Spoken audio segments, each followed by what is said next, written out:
Gracias, Ismael. No es salirnos tanto del tema, la idea es hablar en estos 25 minutos acerca de ir más allá de Milán en el trasplante de los pacientes con carcinoma hepatocelular. Esta es la agenda de la conferencia, el papel del trasplante en hepatocarcinoma, cómo vamos a ir más allá de Milán, realmente hasta dónde nos vamos a expandir en esos criterios de trasplante y qué nos quedaría de mensaje como para el futuro. Definitivamente el trasplante hepático es la mejor estrategia de resección para el cáncer de hígado, que además de curar el cáncer de hígado va a curar también la cirrosis, lo que va a tener un impacto grande en la morbimortalidad de los pacientes. Hasta el año 96, trasplantar pacientes con cáncer de hígado estaba contraindicado, pero en el año 96 el doctor Mazzaferro publica los criterios de Milán y simplemente lo que hizo fue que cogió 48 pacientes de manera prospectiva y cuando el paciente tenía solamente una lesión hasta 5 centímetros o 3 lesiones, ninguna mayor de 3 centímetros, obviamente los pacientes no podían tener enfermedad vascular ni enfermedad extrahepática, llevó a esos pacientes a trasplante de hígado, logrando una mediana de supervivencia del 75% para los pacientes y digamos que eso cambió la historia del trasplante para los pacientes con cáncer de hígado. A partir de que salen los criterios de Milán, empieza a aumentar obviamente el optimismo con estos pacientes y se empieza a aumentar en las listas de espera la cantidad de pacientes que están incluidos con hepatocarcinoma y en este momento esto fluctúa entre un 10 y un 50% de los pacientes. En nuestro centro, cuando evaluamos dos cohortes, la primer cohorte inicial, el porcentaje de pacientes que estaban con hepatocarcinoma era del 16%, cuando evaluamos estas dos cohortes era del 30%, y el año pasado de los pacientes en lista de espera, el 45% de los pacientes tenían cáncer de hígado. El mismo doctor Mazzaferro, 15 años después, elabora una revisión sistemática de la literatura con casi 4.000 pacientes, evaluando el impacto en supervivencia aplicando los criterios de Milán y muestra cómo la tasa de recurrencia es solamente de un 10 a un 15% y la mediana de supervivencia para estos pacientes se mide incluso a más allá de 10 años. Este es el estudio que les mencionaba del hospital. En una primera cohorte inicial que llevamos más de 300 trasplantes de hígado, el 16.4% de esos pacientes tenían hepatocarcinoma y encontramos una tasa de recurrencia del 7.4% con una mediana de supervivencia que es muy parecido a lo mostrado por el doctor Mazzaferro, 83% a un año y 73% a 5 años. Obviamente con estos buenos resultados empezó a surgir un interés por expandir los criterios de Milán, es decir, ir un poco más allá, trasplantar tumores más grandes y no dejar de trasplantar pacientes que hubieran tenido un beneficio del trasplante simplemente por los criterios morfológicos de tamaño y número y se empezaron a considerar restrictivos. El problema que teníamos a partir de ahí era cómo evaluar la biología tumoral. Ya han visto muchísimas veces esta gráfica durante todas las conferencias, pero definitivamente lo que acabo de mencionar Ismael y ayer el doctor Oscar Beltrán, hacer diagnóstico temprano es la clave porque en la franja de la izquierda del BCLC, los pacientes que van a tratamiento curativo son los pacientes de BCLC 0 y A, que son de estadios tempranos. Este estudio lo mencionó ahora Leo en la conferencia anterior, y si ustedes ven, ahí están los diferentes estadios del cáncer de hígado y en la flecha cuál sería la historia natural de esos pacientes si no recibieran ningún tipo de tratamiento. Y cuando se le aplican a estos pacientes los tratamientos, vemos lo que mencionaba ahora Leo, hoy en día, terapia sistémica secuencial es más de 20 meses, los pacientes de estadio intermedio que van a quimioembolización 30 meses, pero definitivamente el trasplante hepático proporciona la mejor supervivencia para los pacientes con cáncer de hígado. ¿En qué consiste entonces ir más allá de Milán? Simplemente saltar estos criterios morfológicos y traer pacientes que teóricamente estarían en este estadio en BCLC-B, que por criterios morfológicos de tamaño y número superan los criterios de Milán, no se podrían trasplantar, pero son pacientes que pueden tener un tumor biológicamente no tan agresivo y se beneficiarían de un trasplante de hígado. El problema es que, así digamos que son criterios restrictivos, el tamaño sí importa en los pacientes con cáncer de hígado. Esta es una primera serie de hepatectomías publicada por el mismo doctor Masaferro con el doctor Llobet, 390 hepatectomías, y ustedes ven cómo cuando el tamaño tumoral pasa de 2 centímetros, la probabilidad de invasión microvascular y de invasión macrovascular empieza a aumentar en esos pacientes. El mismo año, el doctor Paulik, esto es un estudio multicéntrico con más de 1000 hepatectomías, muestra el mismo gradiente cuando el tumor empieza a aumentar de tamaño, como la invasión microvascular aumenta, más de 5 centímetros 55%, más de 6,5 centímetros 63%.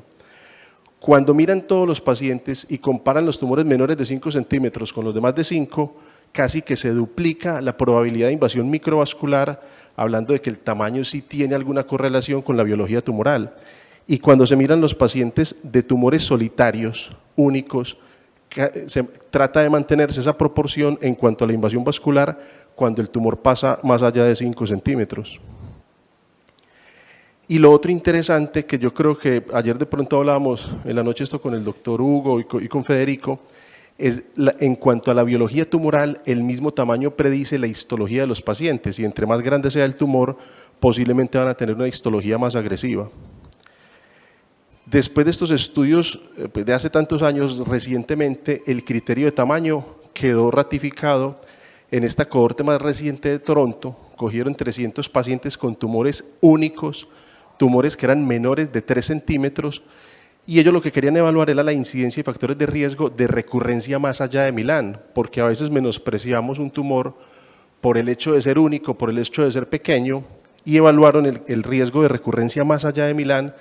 y la recurrencia más allá de Milán no es despreciable, 35% para los tumores mayores de 2 centímetros, 21% para los menores de 2, y cuando hicieron el análisis multivariado, tener un tumor mayor de 2 centímetros era factor de riesgo para la recurrencia más allá de Milán y un alfa-feto más allá de 100. En la cohorte nuestra, en el análisis multivariado, pasó exactamente lo mismo. Los pacientes con tumores mayores de 5 centímetros tenían más riesgo de recurrencia.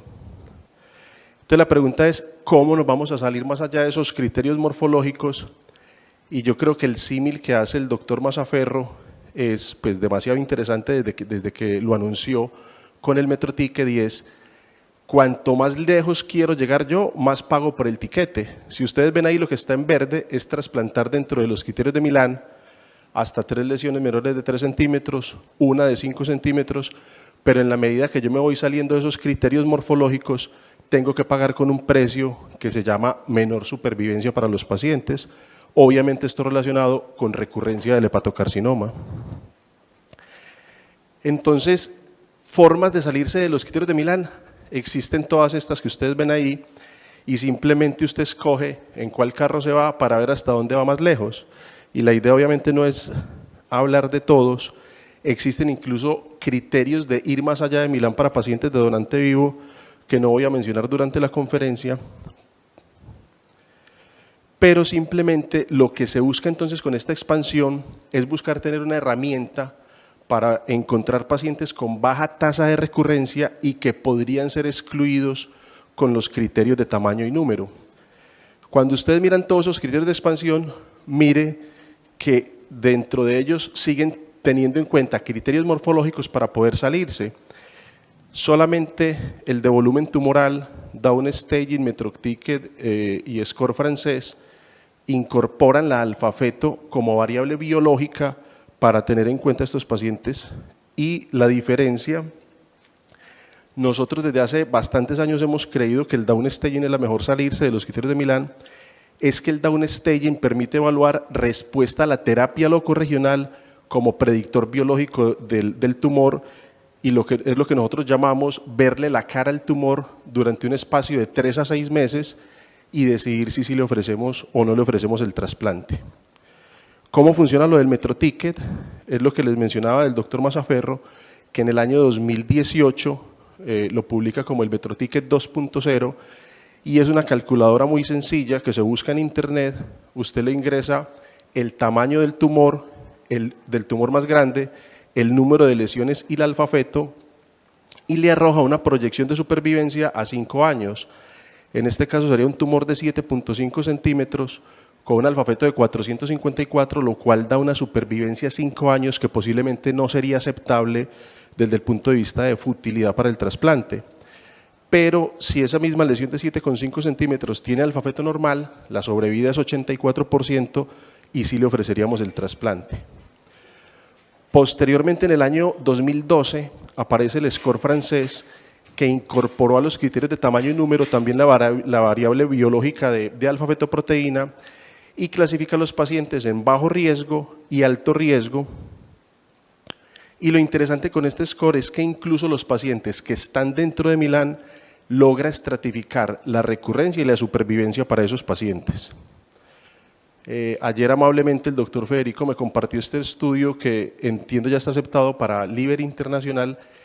y fue una comparación de estos modelos predictivos. Pues la verdad me acosté tarde y no alcancé a leerlo todo,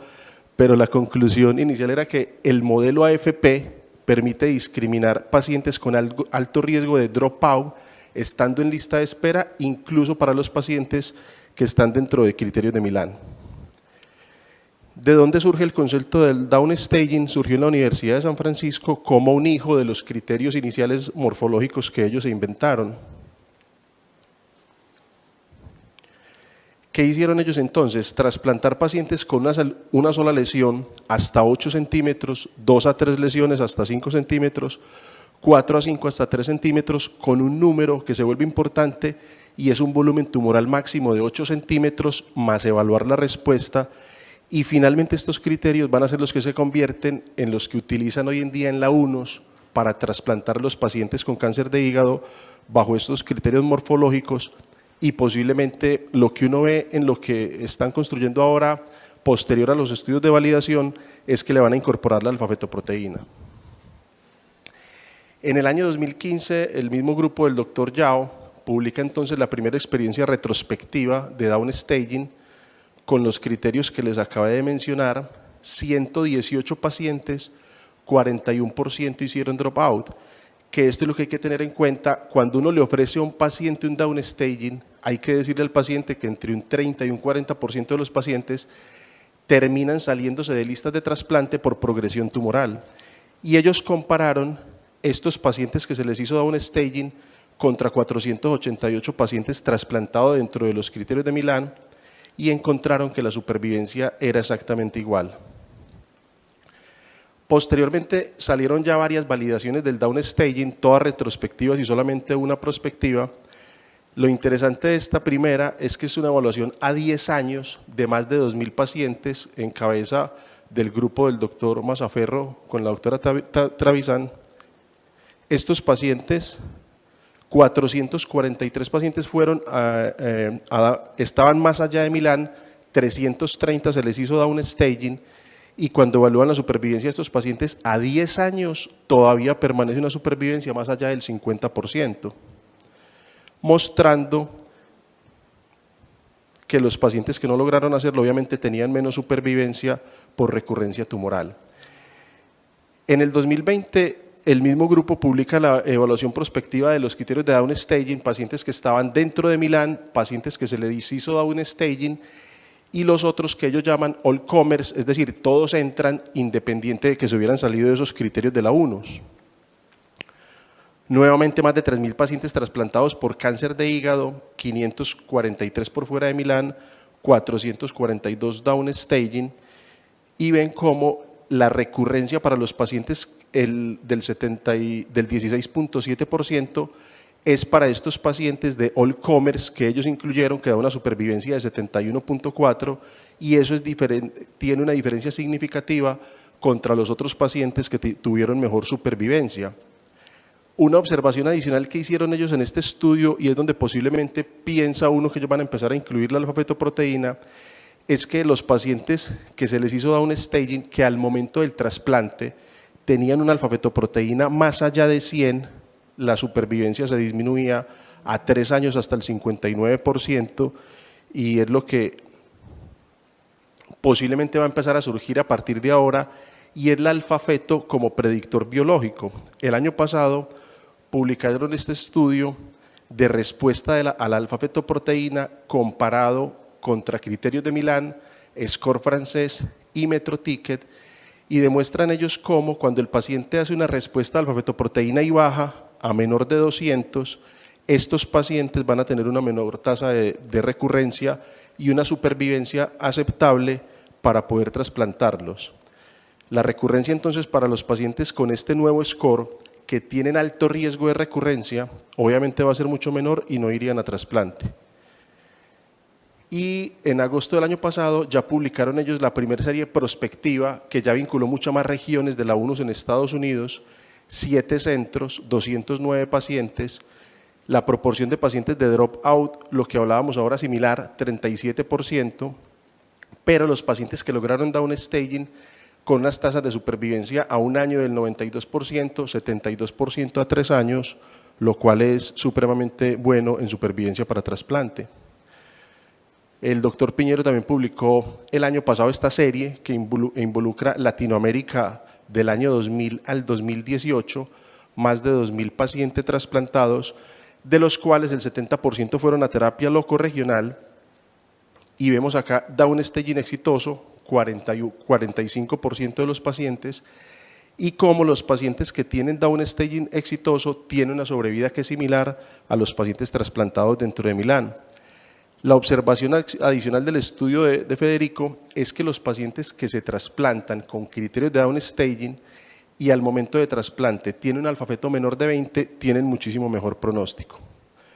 Finalmente está el score de Toronto, que teóricamente dice que todos los pacientes podrían entrar biopsiando la lesión más grande, y si la biopsia da una diferenciación moderado o bien diferenciado, podrían acceder estos pacientes a trasplante. Pero cuando uno mira la cohorte, los pacientes que están por fuera de Milán o los pacientes que se trasplantaron con el criterio de Toronto, el volumen tumoral es apenas en promedio 3.8 y nuevamente 3 lesiones, es decir que eran pacientes que estarían incluidos con el protocolo de downstaging. Y la sobrevida en estos pacientes fue similar. La tasa de recurrencia para los pacientes que se salen de criterios de Toronto, 30%. La pregunta entonces es ¿hasta dónde ir con los criterios de Milán? Y es ¿cuánto estamos dispuestos a pagar por el tiquete? Lo vamos a pagar con recurrencia, con supervivencia, que nos puede hablar o no de futilidad para el trasplante, y eso va a tener impactos en la lista de espera. ¿Cuál es el problema de la recurrencia? Que sigue siendo todavía trasplantando dentro de Milán hasta el 15%, y es la principal causa de muerte para estos pacientes. Cuando los pacientes recurren, solamente 10 a 30% son susceptibles de resección quirúrgica, y la mediana de supervivencia de estos pacientes una vez recurren es de 1 año apenas. Entonces la pregunta es, ¿cuánto es la sobrevida que yo espero para un paciente trasplantado para hablar o no de futilidad?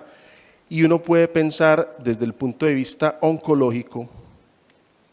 como lo hicieron en esta publicación en Italia, y es que cogieron la base de datos de pacientes con hepatocarcinoma, hicieron un modelo predictivo de supervivencia independiente del estadio de BCLC, y hablan de que tener 20% de supervivencia a 3 años sería aceptable, pero eso es pensando al compararlo con otros tumores intraabdominales que no se trasplantan, como el cáncer de páncreas, el cáncer de estómago. Obviamente esto tendría una mejor supervivencia. Pero para trasplante, lo que se le pide a un paciente trasplantado por hepatocarcinoma es que tenga una sobrevida mínimo de más del 50% a 5 años, incluso lo que se pide hoy en día es que la supervivencia de esos pacientes sea similar a la de los pacientes trasplantados por otro diagnóstico que no sea hepatocarcinoma. Y cuando uno empieza a salirse de los criterios de Milán, obviamente la supervivencia empieza a disminuir, y si a eso se le agrega una alfa-fetoproteína elevada, disminuye aún más la supervivencia. Vimos ahora lo que mencionaba del doctor Mazzaferro con mediana de supervivencia a 10 años, y con cualquiera de las formas de downstaging que yo aplique, voy a tener una tasa de recurrencia un poco más alta y medianas de supervivencia que se van a disminuir. Finalmente, entonces, yo pienso que la conclusión es que cada grupo, en función de su lista de espera, el tiempo en lista de espera y las tasas de donación, es que va a definir qué tanto se sale o no de los criterios de Milán, pero definitivamente es una realidad que hoy hay que trasplantar por fuera de esos criterios. En el hospital, el primer downstaging que hicimos, lo hicimos en el año 2012, esto es 2012 a 2021, hicimos 68 trasplantes con cáncer de hígado, de los cuales 18 pacientes fueron downstaging, y obviamente esto todavía tiene un seguimiento que no van, a muchos pacientes no van más allá de 2 años, pero solamente 3 recurrencias en los que se trasplantaron dentro de Milán y una recurrencia en los de downstaging.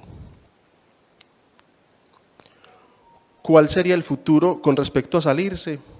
De pronto también conversamos esto un poquito ayer y este slide es del año 2016 en ILCA y se habla mucho de esto hace rato, pero todavía no hemos llegado a eso. Y es que tengamos predictores moleculares o biopsia líquida o predictores genéticos que nos permitan decir que un paciente con una sola lesión, así sea pequeña, va a tener alto riesgo de recurrencia, pobre sobrevida y no le ofrecemos el trasplante, o al contrario, pacientes que tengan mucha carga tumoral, por medio de esos predictores, digamos que la recurrencia va a ser baja, va a tener buena sobrevida y le ofrezcamos el trasplante, que es como funcionaría la biopsia líquida, y lo que haría la biopsia líquida es saltar la variabilidad intranodular o internodular del hepatocarcinoma, porque yo puedo biopsiar un nódulo que sea más benigno que otro y tomar decisiones erróneas cuando biopsio lo intrahepático. Y finalmente, esto lo dejó o lo mencionó ahora Leo, y es que posiblemente vamos a tener pacientes, de lo que va a mostrar ahora Federico, que son pacientes que estando en estadio intermedio o en BCLCB con hepatocarcinomas multinodulares, que van a pasar a sistémicas y van a tener una respuesta tumoral tan importante que vamos a pensar en trasplantarlos. ¿Cuál es el miedo pensando en lo de trasplante? Y es que esos pacientes hagan rechazo, pero el año pasado el grupo del doctor Jovet, en respuesta a un reporte de caso en esta revista sobre un paciente que hizo necrosis hepática masiva post-trasplante porque había recibido inmunoterapia, les mostraron ellos con una carta al editor 9 pacientes tratados con nivolumab antes del trasplante, y ustedes ven que solamente un paciente hizo rechazo y lo hizo asociado a niveles bajos de tacrolimus. Entonces, simplemente así rechacen, tenemos cómo tratar el rechazo y posiblemente vamos a tener que discutir a futuro pacientes de estadios más avanzados, incluso traerlos para trasplante, pero todavía falta mucha información. En conclusión, el trasplante es la mejor opción de tratamiento para el cáncer de hígado, sobrevida a 10 años más del 60%, definitivamente es posible saltarse hoy en día los criterios de Milán. La alfa-feto es el único predictor biológico que tenemos en este momento y necesitamos más marcadores. Lo que no sabemos todavía es hasta dónde vamos a llegar ahora que se hizo una realidad lo de la inmunoterapia. Muchas gracias.